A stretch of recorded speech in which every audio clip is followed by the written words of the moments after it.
खगड़िया से बड़ी खबर है, जहां बेलदौर थाना क्षेत्र के सकरोहर कुरवन पथ पर पुलिस ने ऑपरेशन लंगड़ा के तहत हाफ एनकाउंटर किया है। बताया जा रहा है कि अपराधी अखिलेश सदा वाहन चेकिंग अभियान के दौरान पुलिस से उलझ गया और दारोगा के पिस्टल छीनकर भाग रहा था। पुलिस ने कार्रवाई करते हुए जब अखिलेश सदा को पकड़ा तो वो पुलिस से ही भिड़ गया, जिसके बाद पुलिस ने फायरिंग करते हुए उसके पैर में एक गोली मार दी। फिलहाल उसे इलाज के लिए सदर अस्पताल में भर्ती कराया गया है। पुलिस उसका आपराधिक इतिहास खंगाल रही है। तो बड़ी खबर खगड़िया से, जहां बेलदौर थाना क्षेत्र के सकरोहर कुरवन पथ पर पुलिस ने ऑपरेशन लंगड़ा के तहत हाफ एनकाउंटर को अंजाम दिया है। अपराधी अखिलेश सदा वाहन चेकिंग अभियान के दौरान पुलिस से उलझ गया था और दारोगा के पिस्टल छीनकर भाग रहा था। पुलिस ने कार्रवाई की, अखिलेश सदा को पकड़ा और वो पुलिस से भिड़ गया, जिसके बाद पुलिस ने फायरिंग करते हुए उसके पैर में गोली मारी है। फिलहाल उसे इलाज के लिए सदर अस्पताल में भर्ती कराया गया है। बेलदौर थाना के एक अफसर और दो उनके साथ फोर्स थी। जब चेकिंग के क्रम में 3 व्यक्ति आते हैं, वो संदेहास्पद स्थिति में होते हैं। पुलिस के द्वारा उनको रोका जाता है, लेकिन पुलिस के साथ उनका वो उलझ जाते हैं और पुलिस के साथ मारपीट करने की कोशिश भी उसमें उनके द्वारा की जाती है। और इसी क्रम में उनके द्वारा जो पुलिसकर्मी की पिस्टल थी उसको छीन कर भाग जाते हैं, मोबाइल फ़ोन को भी। तुरंत इसकी सूचना SHO बेलदौर द्वारा कंट्रोल रूम को दी जाती है। तत्पश्चात इसमें जो पिस्टल को लेके भागा था अभियुक्त अखिलेश कुमार सन ऑफ लालू सदा, जो कुरवन वार्ड नंबर 4 थाना बेलदौर जिला खगड़िया का रहने वाला है, इसकी इसमें गिरफ्तारी की गई है।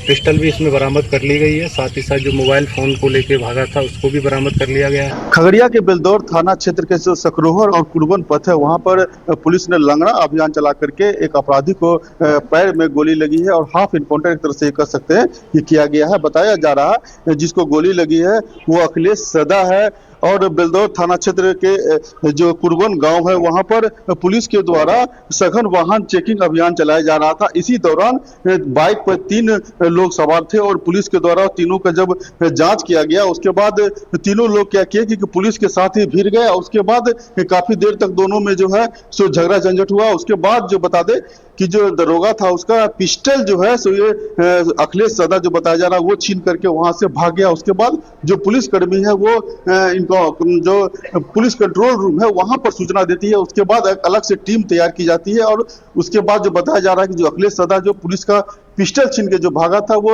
सकरोहर और कुरवन पथ है वहां पर छिपा हुआ था, जिसके बाद पुलिस ने उस पर जो है गिरफ्तारी के लिए छापेमारी की। उसके बाद पुलिस पर फिर से वो हमला कर दिया, जिसके बाद पुलिस ने जवाबी कार्रवाई करते हुए हाफ इनकाउंटर किया और पैर में उसको गोली लगी है, जो खगड़िया के सदर अस्पताल में भर्ती है। यहाँ पर एक तरह से ये कह सकते हैं कि पुलिस ने जवाबी कार्रवाई करते हुए हाफ इनकाउंटर एक तरह से ये कह सकते हैं कि किया है और पुलिस अपराधी को मुंहतोड़ जवाब दिया है। Digvijay Kumar, news 18 Khagaria. Digvijay phone line पर। दिग्विजय, क्या अपडेट आपके पास इस हाफ एनकाउंटर को लेकर? जी बता दें कि जो पुलिसकर्मी जो घायल हुए थे, जो अखिलेश सदा है जिससे जो हाथापाई हुई थी और पिस्टल छीनने के बाद जो उन पर हमला भी किया था, वो राहुल कुमार है। उनको जो है सो बेगूसराय के इलाज के लिए वहां पर भर्ती कराया गया है। लेकिन जो बताया जा रहा है कि रात्रि में वाहन चेकिंग अभियान चलाया जा रहा था और जो अखिलेश सदा अपने दोस्त के साथ मोटरसाइकिल पर बैठा हुआ था। इसी दौरान जो बेलदौर पुलिस जब इनसे जांच करने लगी, इनसे पूछताछ करने लगी, उसके बाद वो पुलिस पर हमला कर दिया और हाथापाई शुरू कर दिया। वहां पर एक महिला जो पुलिसकर्मी थी उसका राइफल भी वो छीनने का कोशिश किया। उसके बाद फिर जो है जो राहुल जो पिस्टल वहां जो पुलिसकर्मी थे उसका पिस्टल छीन करके वो फरार हो गया, पुलिसकर्मी को घायल करके। उसके बाद कंट्रोल रूम को सूचना दी गई। उसके बाद बेलदौर थाना पुलिस और जो अलग से जो DIU की टीम जो है तो वहां पे छापेमारी की, जिसके बाद अखिलेश सदा को पैर में वहां पे गोली लगी, जो बताया जा रहा है वहां पर। उसके बाद भी पुलिस पर वो हमला कर दिया, जिसके बाद पुलिस ने जवाबी कार्रवाई करते हुए अखिलेश सदा जो है उस पर जो है तो वो हाफ इनकाउंटर करते हुए पैर में गोली लगी और फिलहाल वो सदर अस्पताल में इलाज के लिए भर्ती है। इस तरह से कह सकते हैं कि पुलिस ने जवाबी कार्रवाई की है और जो पुलिस का जो मनोबल उसको बढ़ाने का काम किया। सबसे बड़ी बात है कि खगड़िया SP जो भानु प्रताप, उनका कहना है कि जब सघन वाहन चेकिंग अभियान चलाया जा रहा था तो पुलिस को मदद करनी चाहिए थी, जांच करनी चाहिए थी, पुलिस से उलझना नहीं चाहिए था। लेकिन उन्होंने पुलिस से उलझा ही नहीं, सिर्फ उसका पिस्टल भी छीन लिया। उसके बाद वो भागने की कोशिश किया, जिसके बाद ये पुलिस ने कार्रवाई की है। बिल्कुल, शुक्रिया दिग्विजय इस अपडेट के लिए आपका। पटना से बड़ी खबर, जहां आज 2 से 11 नए डिग्री कॉलेजों का शुभारंभ होगा। एक साथ उच्च शिक्षा की नई पहल शुरू होगी। CM सम्राट चौधरी इसका उद्घाटन करेंगे। 2 से 11 प्रखंडों में उच्च शिक्षा की सुविधा उपलब्ध होगी। करीब 220 एकड़ भूमि पर केंद्रीय विश्वविद्यालय बनेगा। वहीं इसको लेकर सीएम सम्राट चौधरी ने एक्स पर पोस्ट किया। उन्होंने लिखा, बिहार में 211 डिग्री महाविद्यालयों का एक साथ शुभारंभ होगा। यह पहल बिहार को उच्च शिक्षा, शोध और इनोवेशन को सशक्त केंद्र बनाने की दिशा में एक ऐतिहासिक कदम है। ज्यादा जानकारी दे रहे हैं न्यूज 18 संवाददाता रवि एस नारायण। शिक्षा को लेकर के बिहार में आज बड़ा परिवर्तन होने वाला है और मुख्यमंत्री सम्राट चौधरी बिहार के 211 डिग्री कॉलेजों का आज जो है वो उद्घाटन करने वाले हैं। सबसे बड़ी बात है कि लगभग 534 प्रखंडों में से 211 प्रखंड ऐसे थे जहां पे डिग्री कॉलेज नहीं थी और जिसे पढ़ने के लिए बच्चों को, खास करके छात्राओं को दूसरे जगह दूर जाना पड़ता था। लेकिन आज जब इसका उद्घाटन होगा, मुख्यमंत्री सम्राट चौधरी जो है यहाँ से निकलेंगे और ये उद्घाटन जो है वो भागलपुर में जाकर के करेंगे, जहाँ से उद्घाटन का कार्यक्रम है। लेकिन थोड़ी देर बाद जो है वो मुख्यमंत्री सम्राट चौधरी यहाँ से निकलने वाले हैं। लेकिन सबसे खास बात यह है कि इस उद्घाटन के बाद यहाँ पे डिग्री कॉलेजों में यहाँ पे स्नातक की परीक्षा और तमाम जो पढ़ाई है उसके लिए अब छात्रों को जो है वो आसानी हो जाएगी, क्योंकि अब उसे दूर जाना नहीं पड़ेगा। लेकिन जिस तरीके से यहाँ पे शुरुआत की जा रही है 211 डिग्री कॉलेजों की, उस सभी में फिलहाल जो है वो 6 विषयों की पढ़ाई होगी। यहाँ पे अंग्रेजी, हिंदी, समाजशास्त्र, यहाँ पे अर्थशास्त्र, यहाँ पे राजनीति शास्त्र, इन विषयों की पढ़ाई होगी, क्योंकि ये वैसे विषय हैं जिनमें प्रैक्टिकल जो है वो फिलहाल नहीं है।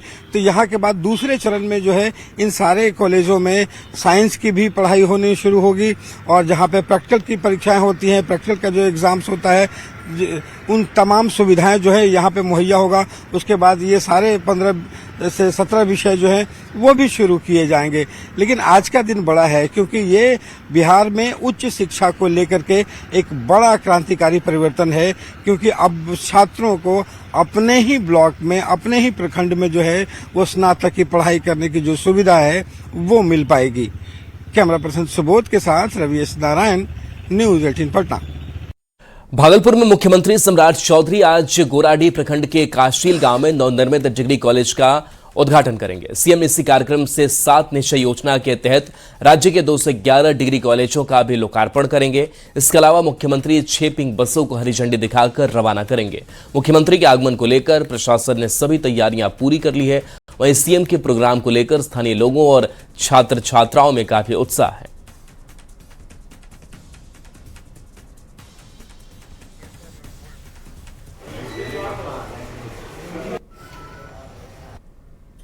सीएम सम्राट चौधरी गोराडीह प्रखंड के काशील गांव में डिग्री कॉलेज का उद्घाटन करेंगे। साथ ही साथ यहां से अलग अलग प्रखंड के लिए 211 डिग्री कॉलेज का उद्घाटन करने वाले हैं। काशील गांव में डिग्री कॉलेज खुल जाने से खासकर यहां पढ़ने वाली छात्रों को काफी सुविधा मिल जाएगी। मेरा नाम कोमल कुमारी है। अभी तो इस स्कूल में 12th की छात्रा हूँ। हाँ। यहाँ पे हमारे प्रखंड में एक डिग्री कॉलेज हमारे सम्राट चौधरी मुख्यमंत्री जी ने दिए हैं और हमें बहुत सुविधा मिलेगी। यहाँ से बाहर या दूर जाके रूम लेके पढ़ना नहीं यहीं पे अब पढ़ाई होगी करना पड़ेगा। और जो शिक्षा हम बाहर में रह के रूम लेके अपना राशि भर के पढ़ाई करते थे वही शिक्षा गाँव में मिलेगा। इस समय पहले बहुत लगता था जाने आने में और अब समय नहीं लगेगा। समय की भी बचत होगी और हमारे माता पिता भी अब आगे पढ़ाने की बहुत ज्यादा कोशिश करेंगे। खुश हैं? हाँ। खुशी है डिग्री कॉलेज मिल गई। हाँ। ये डिग्री कॉलेज में पढ़ने वाली छात्राएं, हालांकि ये लोग अभी +2 की छात्रा हैं, लेकिन जैसे ही +2 की पढ़ाई पूरी होगी तो फिर इन्हें अब बाहर नहीं जाना पड़ेगा। अब यहीं पर अपने गांव में ही डिग्री कॉलेज में आगे की पढ़ाई कर सकेंगी। विकास कुमार सिंह, न्यूज 18 भागलपुर। बड़ी खबर मधुबनी से है, जहां सशस्त्र सीमा बल और पुलिस ने बड़ी कार्रवाई की है। पुलिस ने राजनगर स्थित भारत नेपाल सीमा पर मादक पदार्थ के खिलाफ कार्रवाई की और भारी मात्रा में नशीली दवा को बरामद किया है। साथ ही पुलिस ने 4.50 लाख नेपाली करेंसी भी बरामद की है। वहीं 25 ग्राम सोना और 1.5 किलो चांदी को भी जब्त किया है। मौके से पुलिस ने 2 तस्करों को गिरफ्तार किया है। तो मधुबनी की तस्वीर आपको दिखा रहे हैं, जहां सशस्त्र सीमा बल और पुलिस ने बड़ी कार्रवाई की है। पुलिस ने राजनगर स्थित भारत नेपाल सीमा पर मादक पदार्थ के खिलाफ कार्रवाई की है। भारी मात्रा में नशीली दवाएं बरामद की हैं।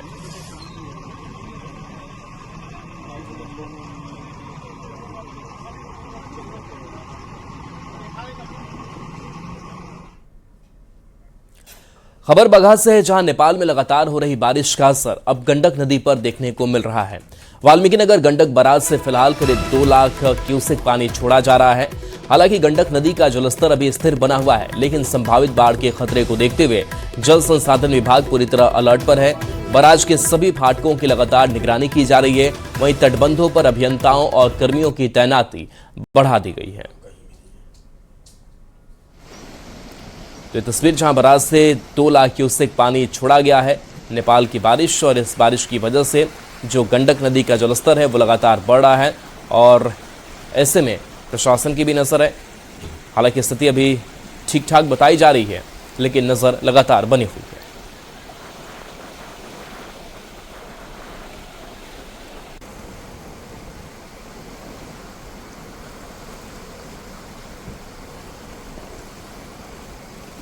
क्रम में तो अभी तो नॉर्मल है। 2,21,000 क्यूसेक हमने देखा भी है जा करके, अभी कंट्रोल में है। आगे भी सरकार और जिला प्रशासन जो है पूरी मुस्तैदी के साथ तैयारी है अगर बाढ़ आता है तो। देखिए बाढ़ की, देखिए आपसे मैं बताना चाहेंगे कि एनडीए की सरकार हमेशा जो है आपदा पर पूरा ध्यान देती है और उस कड़ी में जिला प्रशासन और बिहार की सरकार जो है पूरी मुस्तैदी के साथ हर तरह की समस्या को झेलने के लिए तैयार है।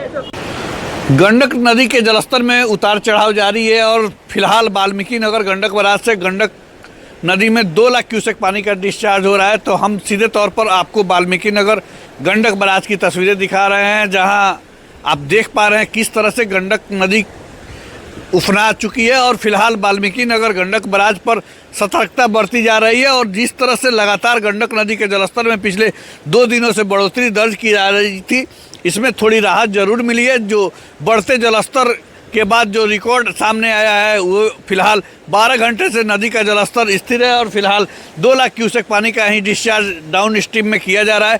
तो लगातार जिस तरह से नेपाल के तराई इलाकों में बारिश हो रही थी और बारिश के बाद जिस तरह से नारायणी नदी उफना रही थी, तो उसमें थोड़ी सी राहत जरूर मिली है। लेकिन फिलहाल जिस तरह से गंडक नदी उफना रही है और निचले इलाकों में यह पानी तेजी से फैल रहा है और जिसको देखते हुए बांधों और तटबंधों की सुरक्षा भी बढ़ा दी गई है।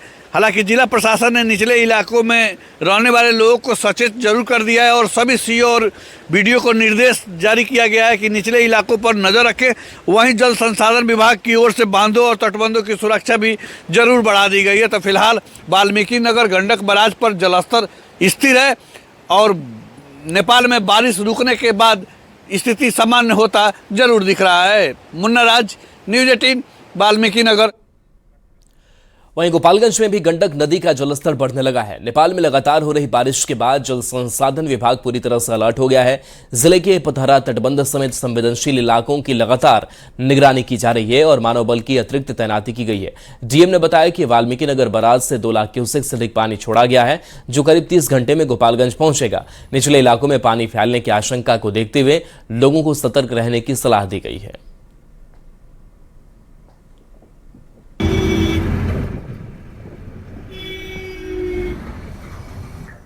नेपाल के तराई क्षेत्र में लगातार हो रही बारिश के बाद गोपालगंज में गंडक नदी के जलस्तर में बढ़ोतरी दर्ज की जा रही है। यह गोपालगंज के पतहरा तटबंध के पास गंडक नदी की तस्वीर है। हालांकि अभी नदी का जलस्तर धीरे धीरे बढ़ रहा है। जल संसाधन विभाग ने आशंका जताई है कि आने वाले 24 घंटे में नदी के जलस्तर में वृद्धि होगी और गंडक नदी खतरे के निशान तक पहुंच सकती है। और इस वक्त जल संसाधन विभाग ने सभी इंजीनियरों की छुट्टियां रद्द कर दी है। तटबंधों की निगरानी बढ़ा दी है। तटबंधों पर मानव बल भी तैनात किए गए हैं और लगातार तटबंध की निगरानी रखी जा रही है। सामने जल संसाधन विभाग के इंजीनियर हैं, अभियंता है और यहाँ मानव बल भी है। मानव बल को तटबंधों की निगरानी के लिए तैनात किया गया है। नदी का चाचा जलस्तर बढ़ रहा है, अब थोड़ा थोड़ा बढ़ता है, थोड़ा थोड़ा बढ़ रहा है। गिर जाते हैं हम लोग बांधे पर रहता है, ड्यूटी करता है। तो आप लोग निगरानी रखते हैं तटबंध की? जी हाँ। कहीं कोई जी घटना होने पर या फिर कहीं रिसाव होने पर सूचना देते हैं? हाँ हाँ हाँ। तो अभी नदी का पानी बढ़ रहा है, थोड़ा थोड़ा बढ़ता है। इससे कोई खतरा नहीं, कोई अभी कोई खतरा नहीं है। नहीं है। क्या नाम है आपका? दर्शन मलाह। तो गोपालगंज की अगर बात करें तो यहाँ 6 प्रखंड है और 6 प्रखंड के तकरीबन 62 ऐसी पंचायतें हैं जो गंडक नदी के निचले इलाके में है। और जल संसाधन विभाग के अलावा जिला प्रशासन ने निचले इलाके में जो लोग बसे हैं उन्हें सतर्क रहने के लिए अपील किया है। हालांकि अभी बाढ़ का कोई खतरा नहीं है, लेकिन एहतियातन तौर पर सभी तटबंधों की निगरानी बढ़ा दी गई है। गोविंद कुमार, न्यूज़ 18, गोपालगंज। वहीं सीतामढ़ी और शिवहर जिले से गुजरने वाली बागमती नदी भी उफान पर है। दोनों नदी का जलस्तर कई जगह खतरे के निशान से ऊपर पहुंच गया है। इससे दोनों जिलों में बाढ़ की आशंका बढ़ गई है। प्रशासन हालात पर लगातार नजर बनाए हुए है और नदी किनारे रहने वाले लोगों को सतर्क रहने की सलाह दी गई है। सीतामढ़ी और शिवहर जिले से गुजरने वाली बागमती नदी अब आम लोगों को डराने का काम कर रही है। हम आपको तस्वीरों के जरिए दिखाने की कोशिश करते हैं कि सीतामढ़ी और शिवहर के बीच यह डुब्बा पुल स्थित है जहां से बागमती नदी गुजरती है। कल तक यह बागमती नदी पूरी तरीके से सोई अवस्था में थी, लेकिन अचानक नेपाल के जलग्रहण वाले इलाके में भारी बरसात की वजह से नदी अब पूरे उफान पर है और सीतामढ़ी जिले से कई जो केंद्र है वहां पर बागमती नदी खतरे के निशान से ऊपर बह रही है। आप तस्वीर देख सकते हैं, बागमती नदी की यह भयावह तस्वीर है जहां बागमती नदी अपने पूरे रौद्र रूप धारण कर चुकी है, जिसकी वजह से जो इलाके के लोग हैं बाढ़ की संभावना को लेकर डरे और सहमे नजर आ रहे हैं।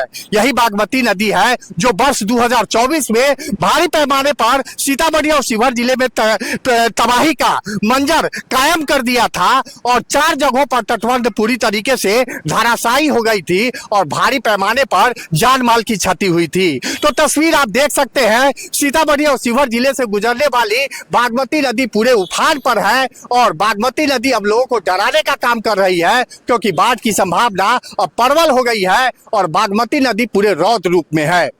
राकेश रंजन, न्यूज़ 18, सीतामढ़ी। मोतिहारी से गुजरने वाली नदियों के जलस्तर में लगातार बढ़ोतरी हो रही है। वहीं बूढ़ी गंडक और तिलावा नदी के साथ साथ कई नदियों के जलस्तर में भारी वृद्धि हो रही है। इसी बीच चकिया के बाराघाट के पास की तस्वीर सामने आई है जहां बूढ़ी गंडक नदी का जलस्तर लगातार बढ़ रहा है और बाढ़ का पानी अब ऊपरी हिस्सों में फैलता दिख रहा है। बाढ़ की आशंका को देखते हुए डीएम ने सभी अधिकारी को अलर्ट मोड पर रखा है। डीएम ने खुद निरीक्षण किया और अधिकारियों को दिशा निर्देश दिए। हो रही लगातार बारिश ने पूर्वी चंपारण से होकर गुजरने वाले नदियों के जलस्तर में बढ़ोतरी जो है वो दर्ज हो रही है। देखिए तस्वीर आपको दिखा रहा है, ये पूर्वी चंपारण के बूढ़ी गंडक नदी की तस्वीर है और बूढ़ी गंडक नदी का जलस्तर अब लगातार बढ़ रहा है। पिछले 2 दिनों से जलस्तर में लगातार बढ़ोतरी दर्ज हो रही है। देखिए जैसे नेपाल में लगातार जो बारिश होती है तो उससे पूर्वी चंपारण इलाके में बाढ़ का खतरा जो है वो कहीं न कहीं मंडराता है और वैसी स्थिति में एक बार फिर बाढ़ का खतरा जो है वो पूर्वी चंपारण के इलाकों में मंडराता दिख रहा है क्योंकि लगातार जलस्तर में बढ़ोतरी हो रही है। चाहे गंडक हो, बूढ़ी गंडक हो, तमाम नदियों के जलस्तर में बेतहाशा जो है वो बढ़ोतरी हो रही है और वैसी स्थिति में अभी बूढ़ी गंडक नदी खतरे के निशान से ऊपर नहीं है, लेकिन जो जानकारी मिल रही है कि लगातार जलस्तर बढ़ने से जो खासतौर पर जो निचला इलाका है जहाँ पे किसान जो है वो सब्जी की खेती करते हैं तो उन इलाकों में भी पानी जो है 1-2 दिन में जाएगा और वैसी स्थिति में किसानों को भारी नुकसान का सामना करना पड़ेगा। लेकिन जो अनुमान है, जिला प्रशासन ने तमाम अधिकारियों को अलर्ट जरूर कर दिया है। बाढ़ इलाके में खासतौर पे जो जल संसाधन विभाग है उसके अधिकारी को अलर्ट जरूर कर दिया है। लेकिन जो तस्वीरें हैं वो तस्वीरें ये बयां कर रही है कि आने वाले समय में एक बार फिर पूर्वी चंपारण इलाके में बाढ़ का खतरा मंडराता दिख रहा है क्योंकि नेपाल में लगातार बारिश हो रही है और उसका असर पूर्वी चंपारण के इलाकों में भी पड़ेगा। जिस तरह से नदियों के जलस्तर में बढ़ोतरी दर्ज हो रही है वैसी स्थिति में तमाम अधिकारी कर्मचारी अब अलर्ट मोड पे हैं कि बाढ़ जैसी जो आपदा अगर आती है तो उससे कैसे निपटा जाए, कैसे रेस्क्यू किया जाए, इसकी तमाम मॉनिटरिंग खुद जिलाधिकारी सौरभ सुमन यादव कर रहे हैं। अनिश कुमार, न्यूज़ 18, मोतिहारी। बक्सर में संभावित बाढ़ को देखते हुए जिला प्रशासन ने तैयारियां तेज कर दी है। बक्सर कोइलवर तटबंध को मजबूत करने के लिए करीब 20 किलोमीटर तक बालू की बोरियां रखी जा रही हैं और मशीनों से तटबंध की मरम्मत हो रही है। हर साल बाढ़ से सिमरी और चक्की प्रखंड के कई गांव प्रभावित होते हैं। इस बार प्रशासन पहले से ही बचाव की तैयारी में जुटा हुआ है। जैसे कि आप इधर देख रहे हैं, इधर बहुत सारी ये पूरा खेत है, ये बहुत खतरा रहता है। हम लोग जैसे कि खेत लेकर के कर्जा लेकर के हम लोग खेत करते हैं, सब जैसे ही बाढ़ आता है सब बाढ़ में हम लोग को बहुत नुकसान होता है, सब डूब जाता है। लेकिन इस बार ये सब प्रशासन ने तैयारी किए है, बहुत अच्छी तैयारी चल रही है। जैसे ये सब बोरा लगाया है, सब इसमें बालू भर के सब लगाया गया है, तो इसमें है कि इसके सुरक्षा का बहुत अच्छा व्यवस्था चल रहा है। बाढ़ से हमें सुरक्षा रखा जाए। बरसात की शुरुआत के बाद बक्सर जिला प्रशासन ने भी बक्सर जिले में बाढ़ की तैयारी को लेकर कमर कस ली है। बक्सर जिले का कोइलवर आरा तटबंध की मरम्मती काम जो है युद्ध स्तर पर चल रहा है। बता दें कि बक्सर ज़िले में जो लगातार जो बाढ़ आती है, बाढ़ से तकरीबन 1 दर्जन से अधिक गांव काफ़ी बुरी तरह से प्रभावित होते हैं। और ये बक्सर का जो ये कोइलवर तटबंध है, यहाँ से गंगा नदी इधर से आती है और गंगा नदी इसी कोइलवर तटबंध को पार करके बक्सर शहर में प्रवेश करती हैं। और बक्सर का जो ये तमाम जो गाँव हैं, 1 दर्जन से तकरीबन अधिक गाँव हैं जो बाढ़ से प्रभावित होते हैं। हर साल लोगों को सुरक्षित स्थान पर जिला प्रशासन ले जाता है, लेकिन इस बार जिस तरह से बारिश की शुरुआत हुई है, इससे पहले बक्सर जिला प्रशासन ने बक्सर कोइलवर तटबंध की जो लंबाई है तकरीबन 20 किलोमीटर की ये लंबाई है और यहाँ पर तकरीबन लगभग 25,000 जो गंगा बालू की जो बोरी है उसे लगाया गया है गंगा से सुरक्षा के लिए, ताकि इस बार जब गंगा का जब जलस्तर बढ़ेगा तो इन बोरियों से बाढ़ से राहत मिले और बाढ़ जो है वो जो गाँव हैं उसे प्रभावित न कर सके। तो कुल मिलाकर के बक्सर जिला प्रशासन ने बाढ़ की तैयारी की शुरुआत बक्सर जिले में कर दी है। पुष्पराज, न्यूज़ 18 बक्सर। उधर मुजफ्फरपुर में भी बागमती नदी उफान पर है, जिसने मुजफ्फरपुर के कई इलाकों में बाढ़ का खतरा मंडराने लगा है।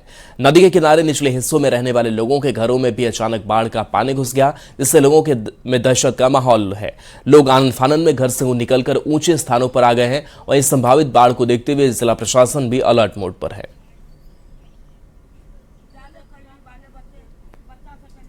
में हो रही लगातार बारिश की वजह से बिहार के कई इलाकों में बाढ़ जैसे हालात उत्पन्न हो गए। हालांकि मुजफ्फरपुर के कटरा में भी बागमती नदी का जलस्तर अचानक बढ़ जाने से कई इलाके जलमग्न हो चुके हैं। तस्वीर देखिए, ये कटरा इलाका है और बांध के किनारे रह रहे लोगों के लिए अचानक देर रात खतरे की घंटी बजी और अचानक जो है घरों में पानी घुस गया। पूरा इलाका जो है, इन सब जो निचले क्षेत्र में लोग रहते हैं वह जलमग्न हो चुका है। उन्हें घर छोड़कर फिर बाहर निकलना पड़ा है। बाहर आशियाना ये लोग बना रहे हैं। लोगों से भी जानेंगे क्या हुआ अचानक आप लोग ऊपर बना रहे हैं। बाढ़ कितने बजे आई है पानी? 2 बजे आए है बाढ़। 2 बजे आए है बाढ़। इसमें सब दिया पूरा डूब रहा है। सबको कोड़ा लेके हम निकाले हैं। 4 बकरी भांस गया। बागमती का पानी बढ़ गया। बागमती का पानी बढ़ गया। 4 बकरी लड़का सब डूबता रहा। सबको निकाला है 2 बजे रात। मतलब अचानक 2 बजे रात में पानी